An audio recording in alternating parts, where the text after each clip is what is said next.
Morning, folks. Welcome to the Red Fox Outdoors channel, where we get out and enjoy nature.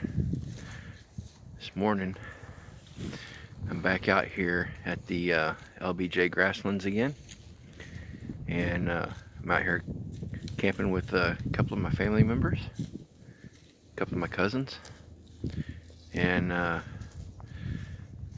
enjoying this brisk, very cold morning. And last night it was supposed to be pretty decent. Wasn't real bad, probably low 30s, low 40s maybe. And then they said on the weather that it was going to be down around like 22, 23. Well, it ended up got down to 14 degrees last night, and yeah, it was cold. But yeah, got us a really nice camp out here where I'm camped at. We're down here kind of in a big hollow, and we got this big ridge around us, and as you can see, there's the camp there. We got two of us in hammocks, and then my other cousin is in a tent.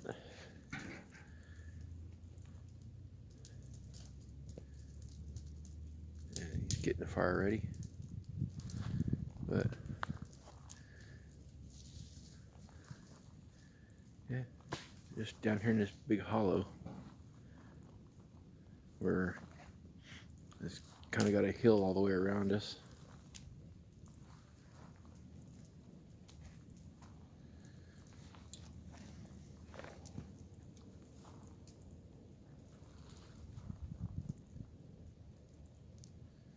Pretty nice, not bad.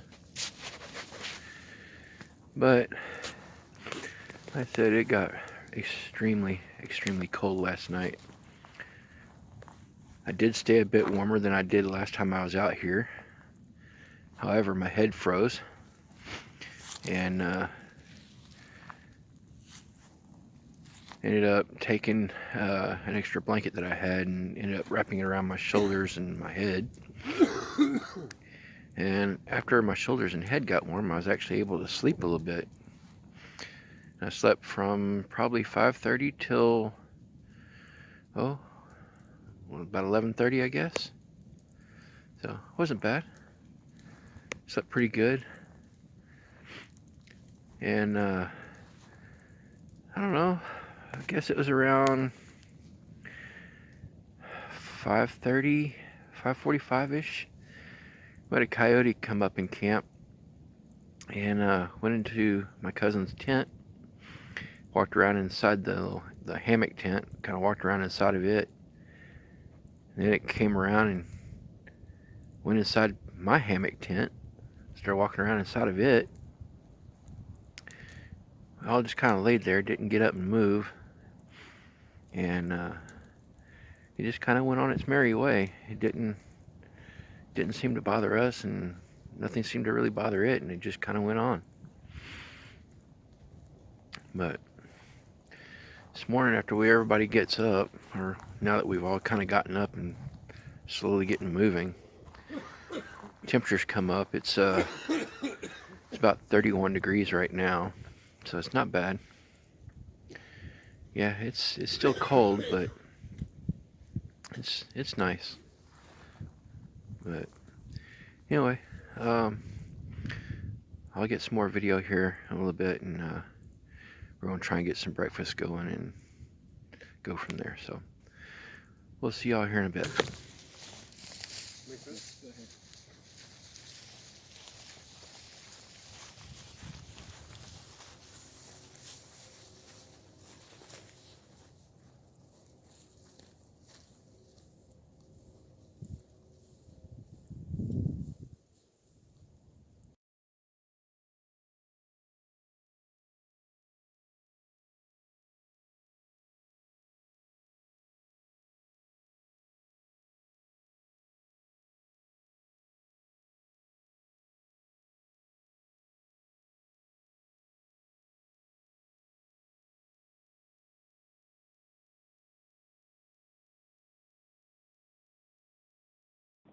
lot of churches around our area have either been sold.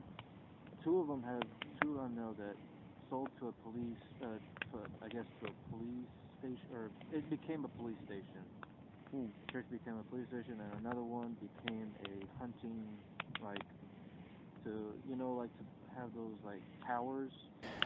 Hey folks, it's getting kind of late out here, and we're gonna go ahead and call it a night, and we're gonna go to bed. The other two have already gone to bed, so I'm gonna go ahead and crawl in my hammock over here and try and get some sleep, and then we'll try and catch you, I guess, in the morning. So anyway, we'll catch y'all here in a few. All right, have a good night. Bye everybody, we'll catch you in the morning. Morning everybody. We had a quite eventful wake up this morning, 6 o'clock. So let me spin around here and show you just exactly what happened. Not saying that this is funny, and it is definitely very serious and things that need to be taken care of before you go to bed. Nice. See all that? Yeah. We had a fire. And a very big fire at that. Apparently the fire, we put it out before we go to bed, but apparently it wasn't all the way out, and the fire traveled underneath the canister and got into the pine duff and was traveling under the pine duff and caught everything on fire. It crawled underneath the barrel and came out.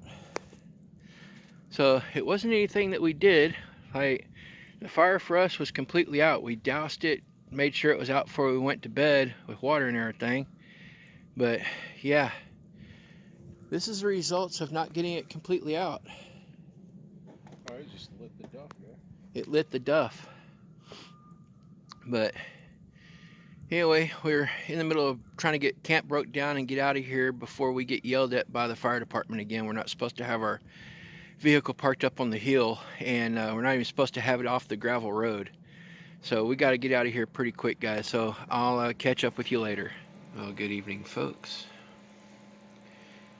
We're back from our camping trip, and I just wanted to go over a few things in this video. So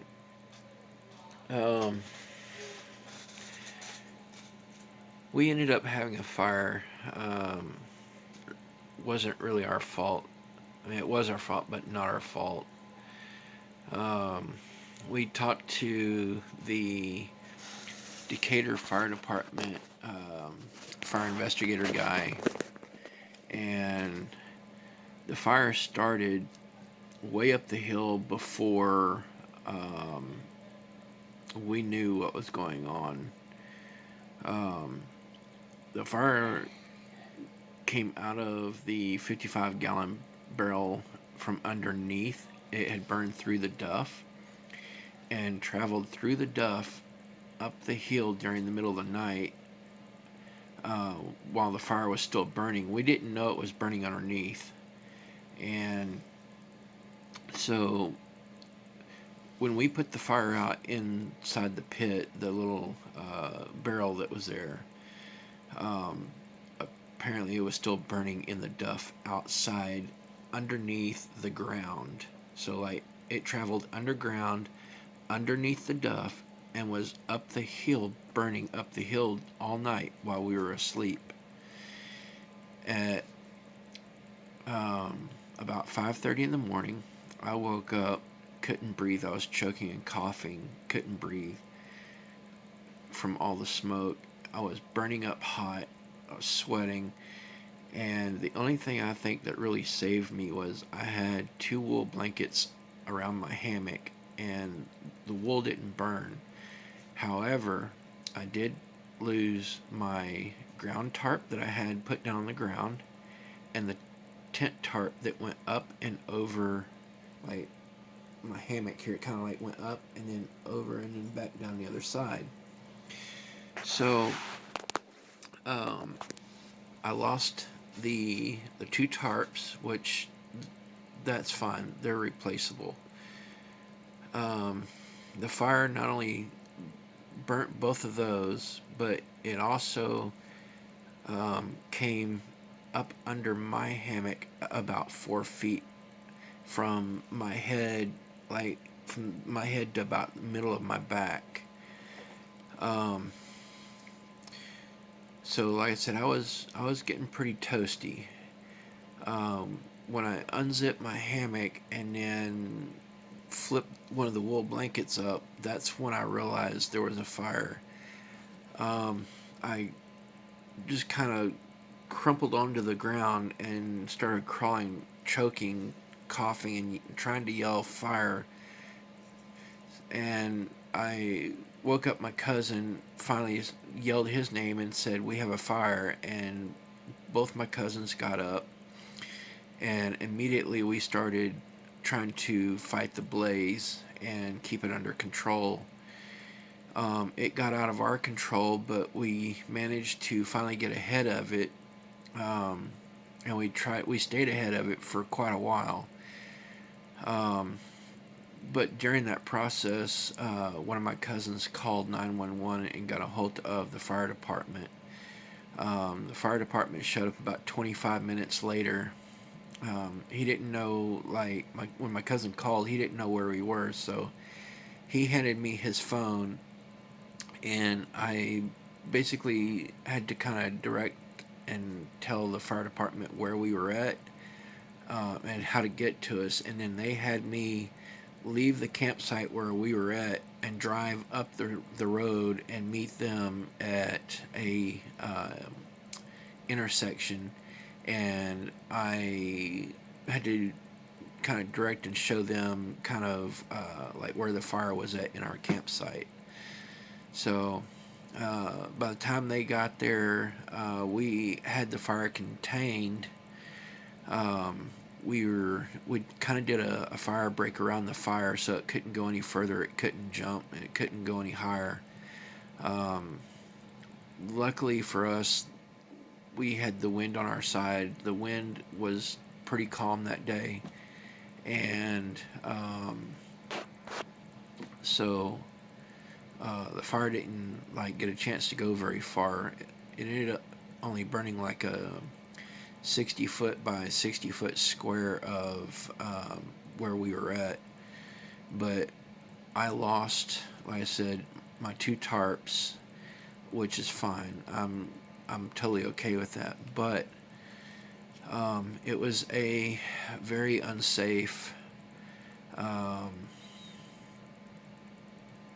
situation, and it's something that everyone needs to take into consideration. Make sure your fires are out before you go to bed. And I mean, make sure they are completely out. Dig around your fire pit. Make sure you're down to the dirt. Make sure you're still not inside the duff. Make sure you don't have any grass around you. Dig around and make sure that you are down to dirt around your fire pits. Do not, and I repeat, do not leave your fires going at night, because this video is representation of what happened, and it could have been a whole lot worse.